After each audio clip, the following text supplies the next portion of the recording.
A frog telephoned the psychic hotline and was told, "You are going to meet a beautiful young woman who will want to know everything about you."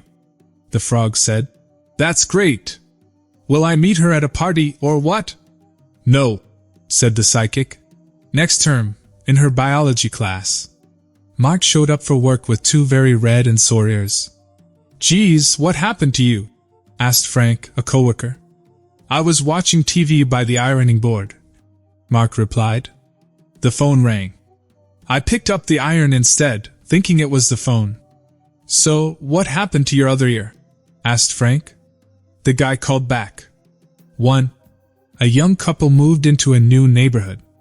The next morning, as they ate breakfast, the young woman noticed their neighbor hanging laundry outside. "That laundry isn't very clean," she remarked.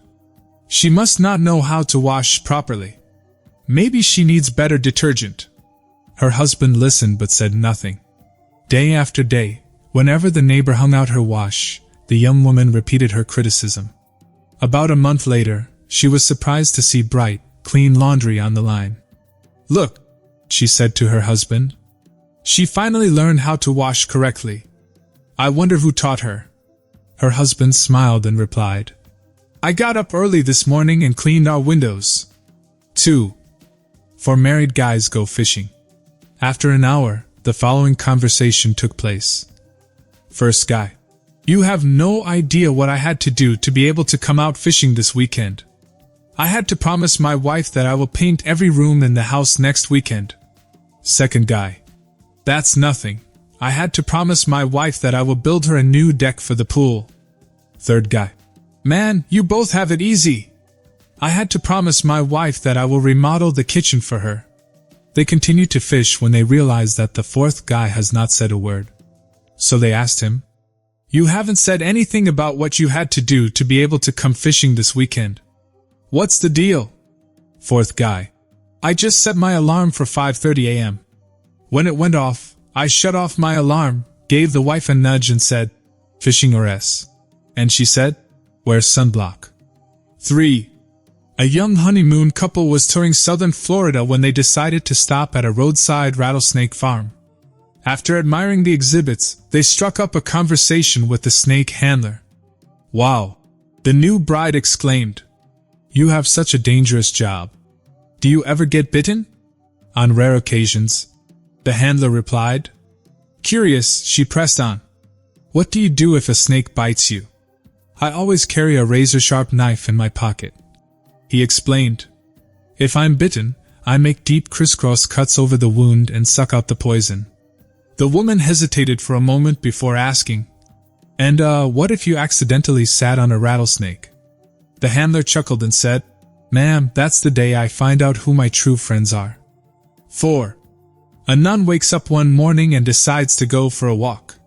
She gets out of bed and puts on her shoes. As she's walking down the hallway to the convent kitchen, another nun looks at her, smiles and says, "Someone got up on the wrong side of the bed this morning." She thought this was a bit odd, but decides to ignore it and keeps on walking. A few moments later she runs into another nun who says, "Someone got up on the wrong side of the bed this morning." By the end of the hallway and after 5 more encounters, the nun is furious and marches straight to the head sister's office and throws the door open. The head nun goes to speak when the other shouts, "Don't you dare tell me I got up on the wrong side of the bed this morning. It's all I've heard this morning and I'm fed up with it." The head nun, stunned, says calmly, "I was going to say nothing of the sort. I was merely going to ask, why are you wearing the bishop's slippers?" 5. A 60-year-old lady was standing next to the railing on a cruise ship. She was using both hands to hold her hat onto her head so it wouldn't blow away. A gentleman approached the lady and said, "Ma'am, I am sorry to bother you, but the wind is blowing your dress up." The lady replied, "Sir, if I take my hands off of my hat it will blow away." "I understand, ma'am, but you aren't wearing any panties," replied the gentleman. The lady looked down, then back up at the gentleman and said, "Sir, anything you see down there is 60 years old and I bought this hat yesterday." 6. A young army private seeks permission from his commanding officer to leave camp the following weekend. "You see," he explains, My wife's expecting. I understand. The officer tells him, You go, and tell your wife that I wish her luck. The following week the same soldier is back again with the same explanation. My wife's expecting. The officer looks surprised. Still expecting? Asks, Well, my boy, you must be pretty bothered. Of course you can have the weekend off. When the same soldier appears again the third week, however, the officer loses his temper. Don't tell me your wife is still expecting, he says. Yes, sir, says the soldier resolutely. She's still expecting. What in heaven is she expecting? The officer, says the soldier simply. Me. 7. An elderly woman decided it was time to have her portrait painted. As she sat down, she gave the artist very specific instructions. Please paint me wearing diamond earrings, a diamond necklace, emerald bracelets, a ruby brooch, and a gold Rolex. The artist, puzzled, looked at her and said, But you're not actually wearing any of those things. With a mischievous smile, she replied, I know. This way, if I die before my husband, he'll likely remarry quickly, and I want his new wife to go mad searching for the jewelry. 8. Little James is at a horse auction with his dad, watching intently as his father goes from one horse to the next, carefully running his hands along each horse's legs and backside. Curious, James asks, Dad, why are you doing that? His father nods and replies, Well, son, when I'm thinking about buying a horse, I check to make sure they're healthy and strong before I make any decisions. James looks concerned for a moment, then whispers, Dad, I think the UPS guy wants to buy Mom. 9. The next day at school, the teacher noticed that little Johnny wasn't in class the day before. She walked over and asked, Little Johnny, why weren't you at school yesterday? Little Johnny, looking a bit tired, shrugged and said, I had bird flu, ma'am. The teacher raised an eyebrow, surprised. But bird flu is a disease that affects animals, not humans. Little Johnny, without missing a beat, shot back. Well, ma'am, when was the last time you treated me like a human? You always make me the rooster in the class. 10. An elderly gentleman shuffled slowly into the ice cream parlor and carefully settled himself onto a stool. After taking a moment to catch his breath, he ordered a banana split. With a warm smile, the waitress asked, Would you like crushed nuts with that? He gave her a twinkle-eyed grin and replied, No, sweetheart, just a little arthritis. 11. Several days ago, as I left the Bunnings in Midland to walk out to my Utah and was reaching into my pocket from my car keys, got that sick feeling when I didn't find them there. I desperately gave myself a personal pat down, other pockets, shirt pocket, not there. Turned around real fast and trotted back into Bunnings. I did a quick search in the seats where I had been sitting, nothing.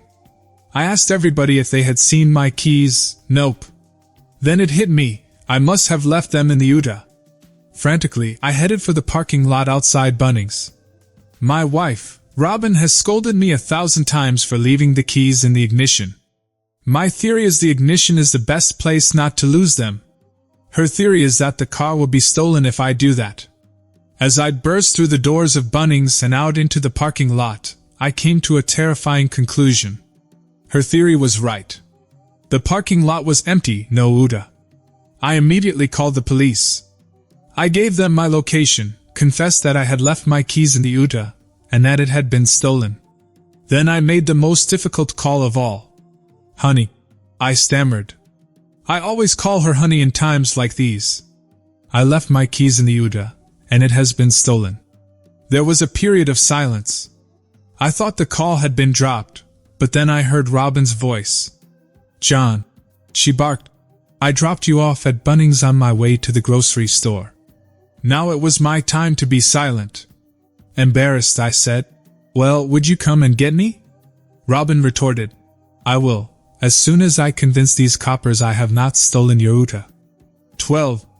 A father was fed up with his son's misbehavior and gave him a stern lecture. In defiance, the little boy stomped his foot, grabbed a few clothes, his favorite teddy bear, and his piggy bank, then declared proudly, I'm running away from home. The father, trying to stay calm, thought he'd reason with him. "What will you do when you get hungry?" he asked. Without missing a beat, the child replied, "I'll come home and eat." "And if you run out of money?" "I'll come home and get more," the boy answered confidently. The father tried one last question. "What if your clothes get dirty?" "Then I'll come home and let mommy wash them," the boy said with a grin. The father chuckled, shaking his head. This kid isn't running away from home. He's just preparing for college. 13. One Sunday, as the pastor of a small church in Florida counted the weekly offering, he came across a pink envelope containing $1,000. The next Sunday, there it was again, a pink envelope with another $1,000. Intrigued, he discreetly watched as the collection plate was passed around, and noticed a little old lady placing the familiar envelope in the plate. Week after week, the same thing happened. Finally, unable to hold back his curiosity, he approached her after the service. "Ma'am, I couldn't help but notice that you put $1,000 in the collection plate every week," he said, genuinely impressed. "Why, yes," she replied warmly. "My son sends me money every week, and I like to give some of it to the church." The pastor was astonished. "That's wonderful. How much does he send you?" $10,000 a week, she answered proudly. The pastor's eyes widened. "Wow, your son must be very successful. What does he do for a living?" "He's a veterinarian," she replied. The pastor smiled, nodding. "What an honorable profession. Where does he practice?" With a gleam of pride, the little old lady answered, "In Nevada. He has 2 cat houses in Las Vegas and 1 in Reno." 14. One of the priests said, "Sometimes it feels like such a burden to always be the one who listens to other people's problems. I can only talk about my sins with the bishop, and he just visits once a year." The others nodded in agreement. Suddenly, one of them said, "Wait a minute, we can forgive other people's sins. Why don't we just confess to each other?" The others were hesitant at this proposition, but eventually one of them said, "My brothers, I have a great sin to confess. I am an incurable gambler, and sometimes I steal money from the alms box." The others were taken aback by this, but forgave their fellow priest.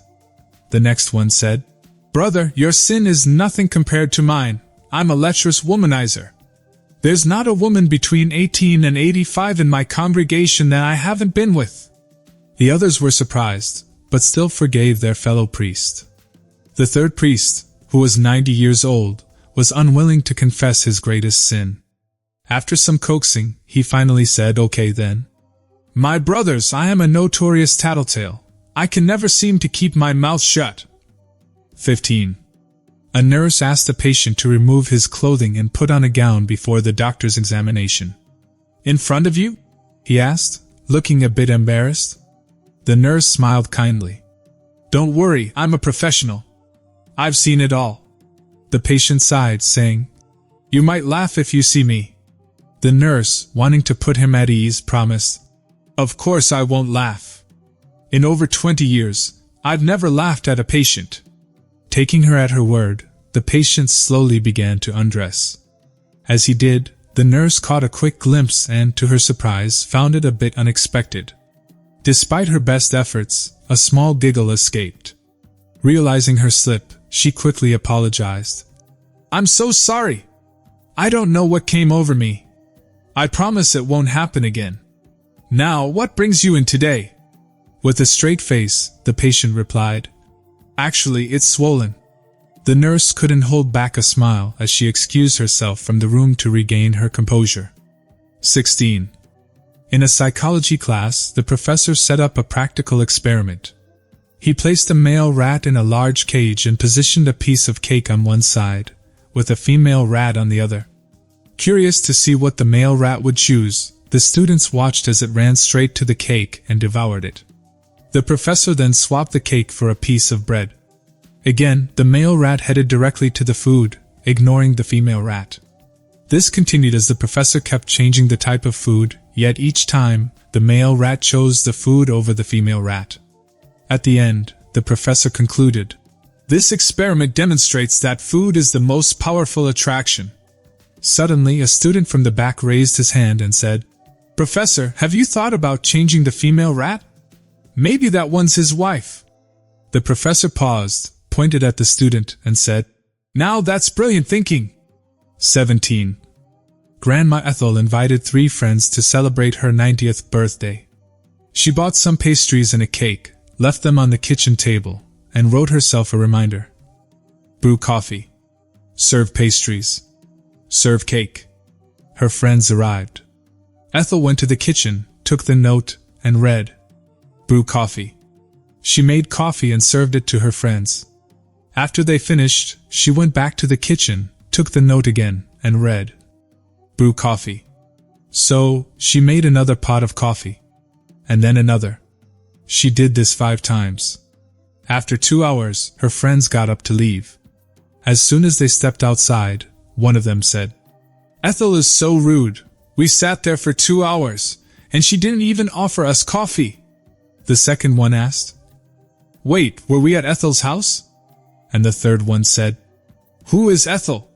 Meanwhile, back in the kitchen, Ethel looked at the untouched pastries and cake and muttered, Why did I even buy this? The witches never showed up. 18. A man was about to tee off on the first hole when another golfer approached and asked to join him. The first man hesitated, explaining that he usually played alone, but eventually agreed. After the first few holes, they were evenly matched.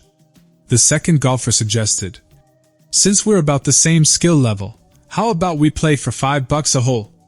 The first man replied that he didn't usually bet but decided to go along with it. As the game continued, the second golfer won every remaining hole. Walking off the 18th green, he counted his $80 in winnings and confessed with a grin. I should mention, I'm the pro at a nearby course. I like to have a little fun hustling unsuspecting players. The first man chuckled and said, Well, I should mention, I'm the parish priest at the local Catholic church. The pro's face turned red. Embarrassed, he stammered an apology and offered to return the money. The priest waved it off. No, you won fair and square. I was the fool to bet with you. Keep it. Wanting to make amends, the pro asked, Is there anything I can do to make it up to you? The priest smiled and said, Well, you could come to Mass on Sunday and make a donation. Then, if you bring your mother and father by after Mass, I'll marry them for you. 19. One hot February day, an old, scruffy cat appeared at our door. She was in rough shape, skinny, dirty, smelling terrible, and her fur was a matted mess. We felt sorry for her, so we carefully put her in a carrier and took her straight to the vet. Since she had no name, we decided to call her Pwycat. The vet offered to keep her for a day to check her out, and promised to let us know when we could pick her up. Now my husband, let's just call him the complainer, said, Fine, but don't forget to give her a good wash, she stinks. It's worth mentioning that my husband and our vet have an ongoing love-hate relationship. My husband calls the vet El Teco for his prices, and the vet calls my husband El Cheapo right back. It's like they bond over their mutual irritation. The next day, my husband had a doctor's appointment in the building right next to the vet's office. The waiting room was packed. Suddenly, a side door opened, and there was the vet peeking in. He'd clearly noticed my husband's arrival. The vet called out loudly, with a sly grin, Hey, your wife's pee is finally clean. She smells like roses now.